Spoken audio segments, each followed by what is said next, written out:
Avant de plonger dans cette histoire incroyable, pensez à vous abonner à la chaîne et à activer la cloche. Ici, chaque récit a quelque chose à dire, et vous ne voudrez pas en manquer un seul. Une PDG noire retirée du siège VIP pour un passager blanc, ce qui s'est passé ensuite va vous choquer. Olivia Harper, 48 ans, est bien plus qu'une simple PDG. Elle est l'incarnation de la détermination, du courage et de la persévérance dans un monde des affaires souvent hostile aux femmes, et encore plus aux femmes noires. Née à Macon, une petite ville du sud de la Géorgie, Olivia a grandi dans une famille modeste. Sa mère, Gloria Harper, institutrice passionnée, et son père, James Harper, mécanicien dans une usine locale, ont toujours mis un point d'honneur à lui transmettre des valeurs de travail acharné et de dignité. Dès son plus jeune âge, Olivia s'est démarquée par son intelligence vive et sa soif insatiable d'apprendre. À l'école, elle était souvent la seule fille noire à exceller dans les matières scientifiques et mathématiques. L'adolescente brillante savait que le chemin serait semé d'embûches. Dans une région marquée par des inégalités raciales profondes, elle a dû lutter contre des préjugés, des attentes limitées et un manque de ressources. Pourtant, Olivia a refusé de se laisser enfermer dans des cases. Grâce à des bourses d'excellence, elle intègre une université prestigieuse en Californie, où elle étudie l'informatique et l'intelligence artificielle, un domaine encore très masculin et largement dominé par des hommes blancs. Après avoir obtenu son diplôme avec mention, Olivia travaille d'abord dans plusieurs startups technologiques, où elle apprend les rouages du secteur, mais fait face à de nombreuses discriminations. Elle fait preuve d'une résilience impressionnante, refusant de laisser le racisme ou le sexisme définir son destin. En 2010, elle fonde Harper Technologies, une entreprise spécialisée dans les logiciels d'intelligence artificielle destinés à améliorer la sécurité informatique et la gestion des données. Sa vision novatrice attire rapidement l'attention, et l'entreprise croît de manière exponentielle. Aujourd'hui, Harper Technologies est une société cotée au Nasdaq, avec des milliers d'employés à travers le monde, et Olivia en est la figure emblématique. Ce qui distingue Olivia, c'est non seulement son intelligence brillante, mais aussi son intégrité inébranlable. Elle est réputée pour diriger avec empathie, insister sur l'importance de la diversité et de l'inclusion, et créer des opportunités pour les talents issus de minorités souvent ignorées dans la tech. Un jeudi matin de septembre, Olivia se prépare pour un voyage d'affaires crucial. Elle doit se rendre à New York pour présenter lors d'une conférence majeure sa dernière innovation. Un logiciel d'intelligence artificielle capable de détecter et prévenir les cyberattaques en temps réel, une avancée qui pourrait révolutionner la sécurité mondiale. À l'aéroport d'Atlanta Hartsfield-Jackson, un lieu qu'elle connaît bien pour l'avoir traversé des centaines de fois, Olivia passe les contrôles avec la même efficacité et calme qu'elle applique à tout ce qu'elle entreprend. Malgré les regards furtifs et parfois suspicieux de certains passagers, elle garde toujours sa posture droite et son sourire professionnel. Elle embarque en première classe, où son siège 1 l'attend, spacieux et confortable, avec une vue imprenable sur les ailes de l'avion. Le personnel de bord la reconnaît immédiatement et l'accueille avec une politesse sincère, reflet de son statut et de sa réputation. Olivia sort sa tablette, prête à réviser son discours et à peaufiner ses notes. Elle se sent confiante, mais concentrée. Ce voyage représente non seulement une étape professionnelle, mais aussi une opportunité de continuer à faire avancer la cause qu'elle porte. Plus de justice, d'équité et de respect dans tous les domaines. À peine quelques minutes avant le décollage, un homme s'approche. Il porte un costume sur mesure parfaitement ajusté. Ses chaussures brillent et son sourire trahit une assurance arrogante. Cet homme s'appelle Robert Sinclair, un cadre supérieur d'une grande entreprise de Wall Street, habitué à obtenir ce qu'il veut. Robert murmure quelque chose à l'oreille de la chef de cabine, qui acquiesce avec un air embarrassé. Puis, elle s'avance vers Olivia, le visage marqué par une gêne évidente. « Madame Harper, nous sommes désolés, mais en raison d'un changement de dernière minute, nous devons vous demander de céder votre siège à un autre passager. » Olivia lève les yeux, surprise et d'abord incrédule. « Je suis désolée, mais ma réservation est confirmée. Ce siège m'a été attribué depuis plusieurs semaines. » Sa voix est posée, calme, mais on sent la tension qui monte. La chef de cabine bafouille, incapable d'expliquer clairement la situation, puis insiste. « Je comprends, madame, mais c'est une directive de la compagnie. Nous vous demandons de bien vouloir vous installer à un autre siège, en classe affaires. » Olivia serrait les dents.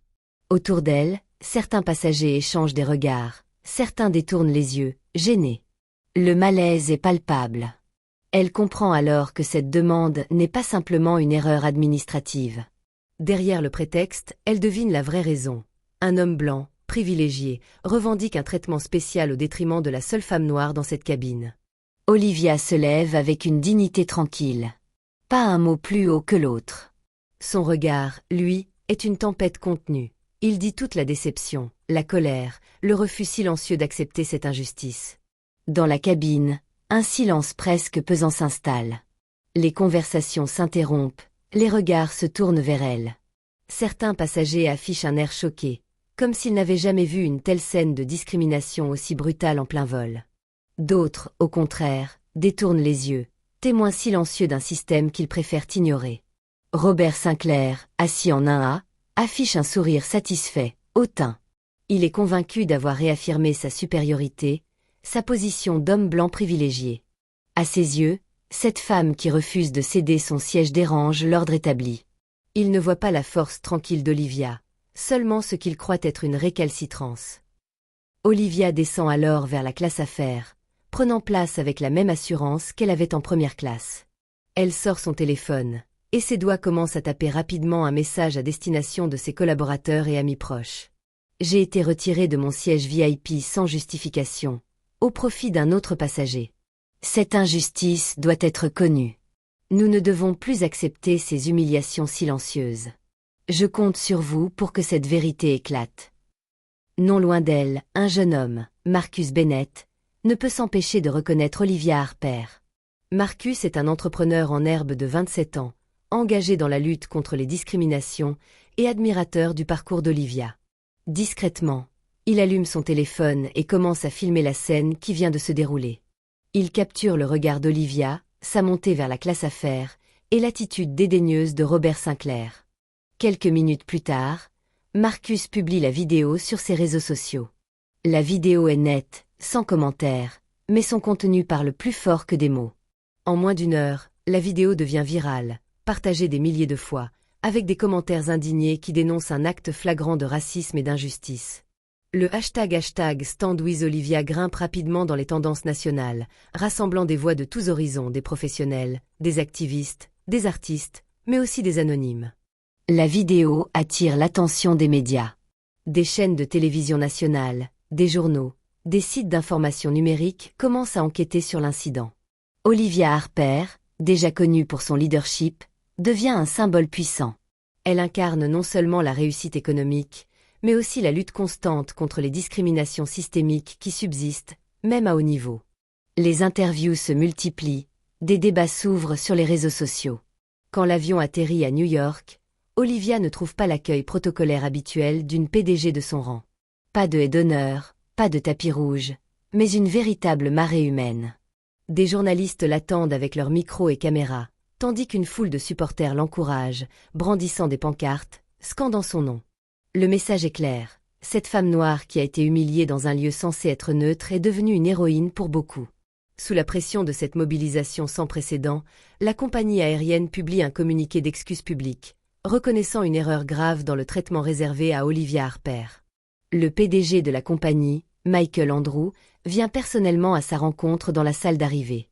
Son visage exprime un mélange de regrets sincères et d'embarras. « Madame Harper, ce qui s'est passé est totalement inacceptable.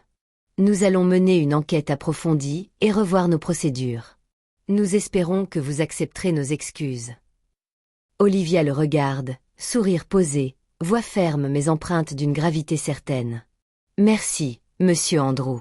Ce geste est un début. Mais j'espère surtout qu'il ouvrira les yeux, qu'il réveillera les consciences. Parce que ce n'est pas qu'une question de siège dans un avion. C'est le traitement que subissent les personnes noires, même celles qui ont atteint les sommets du pouvoir. Et cela, nous ne pouvons plus l'accepter. Ce jour-là, dans cet avion, Olivia Harper a vécu une humiliation qui aurait pu la briser. Mais au contraire, cette expérience est devenue un véritable catalyseur. Elle a décidé de ne pas laisser ce moment la définir ou la réduire. Au lieu de cela, elle a transformé cette injustice en une force motrice pour le changement. Dans les semaines qui suivent, Olivia met toute son énergie et son influence au service d'une cause qui la dépasse, la lutte contre les discriminations systémiques dans l'aviation, mais aussi dans le monde professionnel en général. Olivia lance une campagne nationale baptisée Air for Equality. À travers cette initiative, elle dénonce les pratiques discriminatoires récurrentes qui touchent de nombreuses personnes, particulièrement les femmes noires, dans des secteurs où le pouvoir et le prestige se mêlent souvent à des préjugés invisibles mais bien réels. Elle organise des conférences majeures réunissant des dirigeants d'entreprises, des experts en diversité, des militants et des victimes, afin de sensibiliser à l'importance d'un traitement égalitaire et respectueux pour tous, quel que soit leur genre, leur couleur de peau ou leur origine sociale. Consciente que les discriminations peuvent laisser des blessures profondes et isolées, Olivia crée également un fonds de soutien destiné aux femmes noires victimes de discrimination dans leur milieu professionnel. Ce fonds offre une aide financière, un accompagnement psychologique, et surtout un réseau d'entraide et de solidarité. Des témoignages poignants affluent, et grâce à cette structure, de nombreuses femmes retrouvent la force de se relever et de lutter à leur tour. En moins d'1 an, Olivia Harper devient l'une des voix les plus respectées du pays dans la lutte pour l'égalité des chances et la diversité. Elle est invitée à des émissions télévisées, à des sommets internationaux, et ses paroles résonnent dans les couloirs des grandes entreprises et des institutions gouvernementales. Ce qu'elle a vécu dans cet avion, loin d'être un handicap, devient la pierre angulaire de son combat et de sa légitimité. Quelques mois plus tard, la compagnie aérienne à l'origine de l'incident annonce une politique stricte antidiscrimination. Chaque membre du personnel est désormais soumis à une formation obligatoire sur les préjugés inconscients, la diversité et l'inclusion. La compagnie signe un partenariat officiel avec la fondation d'Olivia Harper pour assurer un suivi transparent et continu des pratiques internes. De plus, une cellule d'écoute est mise en place pour toute personne se sentant victime ou témoin de discrimination. L'homme blanc qui avait fait déplacer Olivia, Robert Sinclair, fait quant à lui l'objet d'une enquête interne approfondie. Son comportement, qui semblait jusque-là protégé par son statut et ses relations, est remis en question. Cette affaire ouvre un débat plus large sur les privilèges liés au pouvoir et au genre dans les grandes entreprises américaines. Olivia Harper ne se contente pas de cette victoire partielle. Elle continue son combat avec la même détermination, consciente que la route est longue. Sa dignité, sa force intérieure, et sa voix désormais amplifiée sont devenues des armes puissantes pour bâtir un avenir plus juste.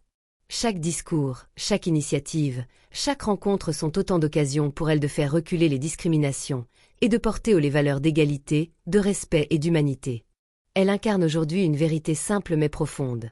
On ne subit pas l'injustice, on la combat, et parfois, on la transforme en une victoire collective.